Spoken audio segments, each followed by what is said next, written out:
if you have a cow and she's forcing and not making much progress, when you handle her, if you're struggling to be able to get your hand between the calf's shoulder and the walls of the birth canal, then that's a very tight squeeze, and I would be inclined to seek a vet's advice at that stage and probably call the vet, because that's potentially a caesarean section. Hello and welcome to the Beef Edge, the Teagasc Beef podcast, for all your latest news, information and advice for Irish beef farmers. I'm Catherine Egan, and in advance of spring calving season, this is the second part of a 3-part podcast.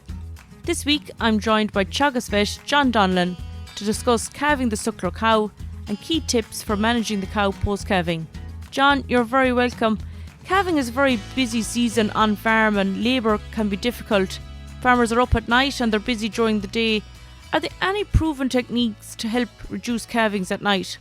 There has been some research done on feeding kind of later in the day to, maybe reduce the number of animals that calve during the night. Unfortunately, the kind of results from that research are not very consistent. So right now we wouldn't be recommending nighttime feeding, and we've done a good bit of work just looking at calving patterns in Grange. We've looked at about 1,500 calvings, and the general kind of pattern there is that it's fairly equally distributed throughout the day. So I wouldn't, we do get asked that question, should I feed at night? And my answer right now is, I think feed whenever suits yourself. And the main thing, as we kind of heard from the last episode, is depending on the condition of your cows and your silage quality, you really don't want to be in a situation where cows are maybe without silage for a period of time, because then there might be a bit of competition at the barrier or things like that. So we generally just recommend feeding when it works for you, and just trying to tailor your feeding more so to the condition of the cows, really, and that sort of thing. In terms of the other aids that are out there, I mean, I'm a big advocate for calving cameras. They're great for the farmer because they mean you don't have to get up out of bed to actually, you can switch on the phone and take a look. But they're also great for the cows as well, because what it really means is that you can observe the cow without actually disturbing her. And sometimes when cows are in the early stages of calving, you'll have a situation where if you stress the cow, she might actually take longer to calve. And some cows are very quiet and they get on grand, but other cows, even the stress of just observing her from outside the pen might be enough to kind of stress her out, and then that might actually prolong the calving. So cameras are great, and I mean, there's obviously other aids out there as well, tail kind of mounted devices and things that'll send you a message on your phone and so on. So those type of things are great at, maybe being labor saving, and also they can kind of be of benefit to the cow as well, really. At this stage, what can farmers do to prepare, and what items are essential to have ready in advance of calving? It's always good to have the kind of box filled with your bits and pieces. So the obvious things are your calving ropes. So having a good set of calving ropes, and preferably I like if most places had two, so that they could have one that are clean and ready to go, and another that they could be, washing, so that you're not having to reuse the same calving ropes in two different animals. You can have one ready to go and one in the process of being cleaned. So calving ropes, calving jack, obviously. You'd be surprised how many farms I got called out to over the years, where the only reason I was called was because the calving jack turned out to be in disrepair, and they could have saved themselves the price of a vet call out if they checked the calving jack at maybe the beginning of the season and made sure everything was working. So make sure the calving jack is working and you have all the pieces, because they do come apart, and sometimes the head might go to a separate place to where the rest of it is. So having all of those bits. And then in terms of PPE, PPE. So calving gloves are a must. The long sleeve gloves are a must. And then a calving gown, you can get disposable ones, but you can get kind of waterproof ones that you can wash down, either or really. But it's quite important that you are well protected when you're handling cows, because brucellosis may be gone, but there are still other potential zoonotic diseases or diseases that you could actually pick up from the cow yourself, if, we'll say, you were to come into contact with her fluids, in the process of calving her. And it just keeps you clean. It means if there's any immunocompromised person at home that you're living with or anything like that, you're not bringing any of that potential stuff home. So PPE is a big thing. And then lube is going to be very important, obstetric lube, and a clean bucket, and ideally a source of warm water as well, because if you end up in the situation where, we'll say, you have to do a cesarean section on a cow or something like that, or even just to, we'll say, loosen up the ropes, it's good to have clean, warm water there on standby, and a clean bucket to put it into as well. They'd be my main things, and I suppose the other bits and pieces would be your things around feeding colostrum to calves and things, but I suppose we'll cover the kind of calf care in the next episode. Yeah, I suppose you're right, John. One of the key worries among farmers really is how long do they wait to intervene, and how long is too long to wait? If you talk about the stages of calving, the first stage of calving is when the cervix is opening up, and that's the kind of border between, we'll say, the uterus and the vagina, or the birth canal, we'll say. So that you'll only, the kind of signs that a cow shows that she's in that first stage of calving would be the tail up and kind of acting a little bit out of sorts, maybe seeking isolation, a bit of mucus or whatever. That stage can take up to 24 hours. So if a cow's just doing that, you can leave her, take a note of the time, and leave her alone. But once you see her actively starting to push, we'll talk about the waters breaking and things like that, but really, most of the time you'll miss that unless you're in around the yard. But it's once you observe her starting to try and push the calf out herself, and kind of, getting going, you're a cow, you can give her about 2 hours after that, and if she hasn't the calf calved after 2 hours, then you're as well off going in and handling her and seeing what the story is. And then if it's a heifer, you might give her 3 hours, because I suppose the key thing with this is you don't want to go in too early, because there's a lot of soft tissue that has to relax, and if you go in very early in the second stage of calving, a lot of the soft tissue in the birth canal mightn't have had the chance to relax properly, and you're at risk of doing kind of more damage. So it's very good to kind of give them their time and let them get that 2 hours. But, there might be situations where you might go in earlier than that. And talking to farmers, John, one of the reasons that they ring the vet is that they really don't want to mess up. The calf is very valuable regardless of the market or system that they're in. When should the vet be called? Yeah, so I suppose there's a couple of different categories of kind of dystocia, is what we'd call it, and complicated calving, or not normal calving. Your normal calving, you should have a head and 2 legs coming. 2 front legs, obviously. You can have situations where, a calf might have a leg down, or it could have a head down, or it could have 2 legs and a head down, that those are all situations. A calf could be coming backwards with only a tail. If you come across something like that, you can try and correct it yourself. The main thing is, if you're going in and trying to handle and maybe trying to bring up a leg or something like that, you have to be very delicate with these animals. It's quite possible that a calf's foot could go through the wall of the uterus. So make sure to cup the foot if you're bringing up a foot, or, just protect the cow as much as possible. In some cases, if cows are forcing quite hard, you won't be able to do that correction yourself. You'll have to call a vet. Vets are able to give, an epidural, and they have drugs that they can give as well that will actually stop the cow forcing. That would allow them to kind of be able to correct that issue.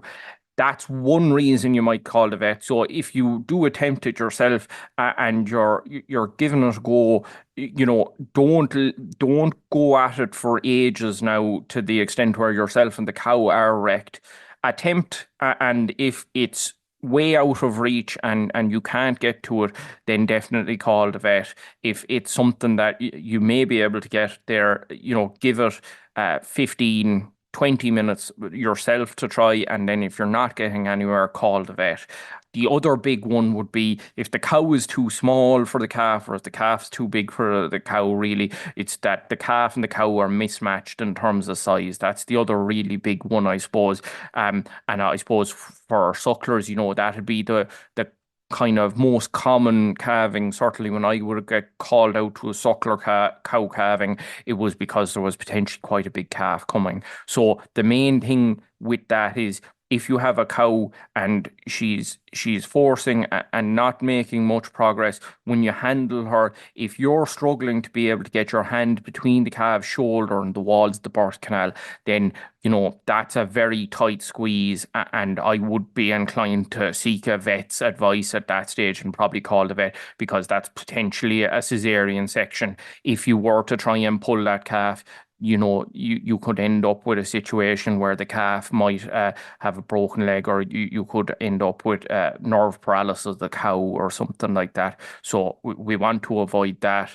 And a good cesarean done early will give you a healthy cow and a healthy calf, as opposed to maybe a situation where you try and avoid doing the cesarean and try and bring it out the other way. And I suppose the other big thing with those calves as well is know your bull, know how big the back end of the calf is. There have been situations where people have brought calves that are fairly big at the front, and then they get even bigger at the hind end, and they get into a situation that we call hip lock, and that can be very difficult to remedy. So if you're at any kind of doubt in your mind, you're as well off calling the vet. That's always, I would, as you say, with a suckler calf, at the end of the day, if the calf doesn't survive, then that cow, she's not producing anything for you that year. That's the product gone. So I would always be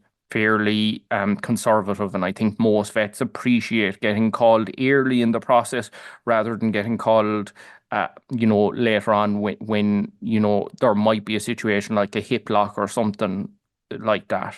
John, calving is taking place, and in some cases the calving jack is used as an aid. When the calf arrives, what's the best way, in some cases when the fluid from the calf needs to be removed, what's the best way to avoid injury both to the farmer and to the calf? So we actually you have the calving jack there. So if you have a calving jack, it's a great tool for essentially you want to remove the fluid from the calf's lungs. So the best way to do that is with gravity. And so lots of people will lift calves up and hang them kind of over gates, and you should really only do that for maybe less than a minute, really. But if you're by yourself, or if you have a bad back or anything like that, you can stand the calving jack up on the head, put the ropes on the back legs of the calf, and then just jack the jack up, and that'll suspend the calf for you. And as long as I generally put the jack up against a wall so that you've got kind of a solid base there, and then you can release the jack and let the calf back down onto the ground. So it's a great way of kind of saving your back, and also, it's just a bit kind of safer, really, than trying to lift what could be quite a heavy calf up over a gate, or trying to just lift it straight up with your own strength. And last week, Aisling mentioned, a number of issues that can happen either pre and post calving. In relation to retained placenta, it is an issue some farmers are going to see now in the coming weeks. Can you just talk through how it can be treated and prevented? Yeah, so I suppose with retained placenta, really, prevention is much better than treatment. So, there's a couple of different reasons that retained placenta might occur. A lot of them can be traced back to maybe getting the nutrition slightly wrong. So, we'll say if you had subclinical milk fever, if you had subclinical low levels of calcium, potentially that interferes with the process of the membranes being released from the wall of the uterus and the cow being able to pass them. The other thing would be trace elements like iodine and selenium. They play a key role in that process as well. So, making sure that you're happy that the cow has those things. In certain situations, risk factors like hard calvings, cows are at a higher risk of a retained membrane. Really, that's something that maybe if you do have a number of them, you might need to rethink what bull you're choosing. So that'd be the main things in terms of treatment. Really, there would be some farmers might call vets out to take the membrane from the cow and things like that. But to be honest with you, the best thing to do is to let it come naturally. If you try to manually remove a membrane from a cow, there's a risk that you're going to leave a bit behind, and that might lead to an infection. If a cow looks sick or off form and she has a membrane, then she potentially already has an infection, and it's worth consulting the vet at that stage, because you may need to treat her. But the vast majority of retained fetal membranes won't be sick. It's just the odd cow here and there may get sick with it. So really, my advice is mainly to nearly leave them alone and let them just pass it themselves, rather than trying to, take it from her or put anything into her to try and treat her, really. And unfortunately, John, sometime at this time of year, we might see where a cow would have an abortion prior to calving. It might be just a one-off issue, or it could be a sign of an underlying problem. What advice have you for farmers in that situation? Yeah, so I think that's a very good point. We would say between 3 and 5% of the herd potentially could have an abortion, and unfortunately, it is a sporadic thing that can happen, but there are numerous infectious agents that can cause an abortion as well. And there's also, things like mycotoxins and things like that that can cause abortion. So if it was a one-off and you had no other animals show signs and the cow herself looked happy and healthy, then, it potentially is just, a freak accident. She might have gotten, a hurt or something like that. If you had a couple of animals have abortions, then you would really want to submit them to the laboratory, to the regional vet laboratories for post-mortem. And the regional vet labs, they may ask for a sample of the placenta, the membranes themselves as well, because sometimes some of the infectious agents that cause abortions will say affect the placenta more so than the calf. So they may actually need to sample that to be able to rule those pathogens out or to diagnose those ones. So if you do have an outbreak, very good to consult your vet and consult the regional vet labs before you maybe head in with samples, because they may want something like a membrane. And the other thing would be that if you are in that sort of a situation, that you get those samples to the labs sooner rather than later, or at the very least, the samples need to be chilled, because the second the fetus comes out, it'll start to what we call autolyze, and it'll become harder and harder for the guys in the labs to be able to get a diagnosis. Unfortunately, I know quite a lot of farmers find it quite disheartening when they take samples in, because they don't necessarily get a diagnosis. And I would always say, that's a potential outcome when you're submitting samples. But it would be still, in my mind, worth doing, because if you do find something else, an infectious agent, then you can act on that. So I would encourage anybody that has had a couple in their herd or has gone over that kind of 3% mark to submit samples. And identifying any issues in the herd, John, in relation to mastitis is key to minimise the effects. What's the best way to prevent it, or particularly with issues last spring with the extended housing period?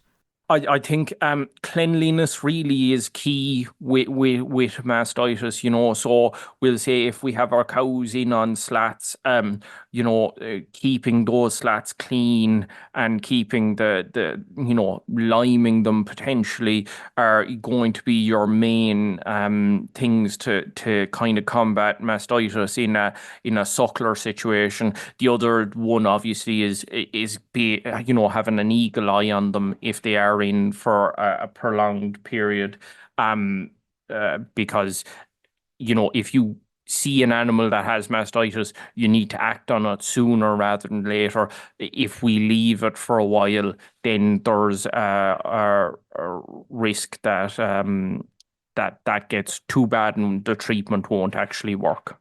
Finally, John, the Future Beef webinar series takes place next week, which you're involved in. Yes, it's next Tuesday. The first is on pre-calving management, and then next Thursday, which is on calving and post-calving management. Thanks very much, John. I'll include the link to the webinar in the podcast text, and I look forward to discussing caring for the newborn calf next week. You can catch up on all other shows and interviews from the Beef Edge podcast on the Teagasc website at teagasc.ie, or you can listen on Apple and Google Podcasts as well as Spotify. Don't forget to rate, review and subscribe so you never miss a show. For all other updates from our beef programme, keep an eye on our Twitter and Facebook pages. Until next time, I'm Catherine Egan and thanks for listening.